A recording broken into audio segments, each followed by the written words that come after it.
President Trump is calling for the impeachment of the federal judge who temporarily blocked deportations of alleged Venezuelan gang members. That comment was met with rare pushback from the high court. This as many are calling the deportations by the Trump administration illegal and concerning. Meanwhile, in the case, the federal judge has given the Trump administration until noon tomorrow to provide specific details about the flights in a sealed declaration. Kelly Botello joins us now with more. Hi, Kelly. Hey, Manisa. So the reason the Trump administration was able to deport more than 200 Venezuelans who are alleged to have gang ties is because Trump made rare use of the Alien Enemies Act, which gives the president the wartime authority to deport non-citizens. Now, for perspective, the last time this act was used was during World War II. More than 200 alleged Venezuelan gang members were deported to El Salvador. The U.S. is paying to have them imprisoned there. I can tell you this, these were bad people. That was a bad group of, as I say, hombres.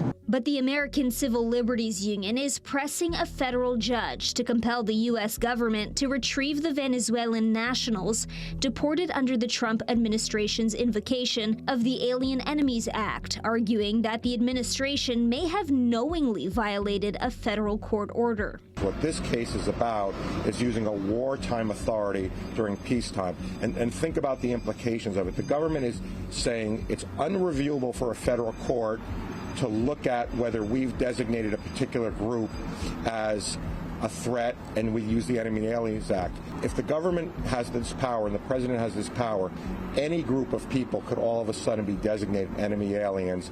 The government's position is the courts could not review that. They could be in a minute's notice on a plane and put in a Salvadoran prison. Trump defended his use of the wartime measure to send the men to El Salvador. Well, this is a time of war because Biden allowed millions of people, many of them criminals, many of them at the highest level. They emptied jails out. Other nations emptied their jails into the United States. That's an invasion. In that sense, this is war. U.S. District Judge James Boasberg temporarily blocked the deportation Saturday to consider the implications of the administration's use of the Alien Enemies Act to justify them. In court, he said any planes already in the air carrying migrants should return to the U.S. But the administration announced Sunday the 250 alleged gang members were already in custody in El Salvador. The White House denies it violated the order. Several legal experts say the flights represented a direct challenge to the judicial branch's independence. The larger issue is the Trump administration seems invested in making this a fight. And that really does raise this huge question of what happens if the executive branch can get away with defying court orders. Because in a world in which the government can pick and choose which court orders it wants to comply with, the law is going to mean whatever the president says, not whatever the courts say.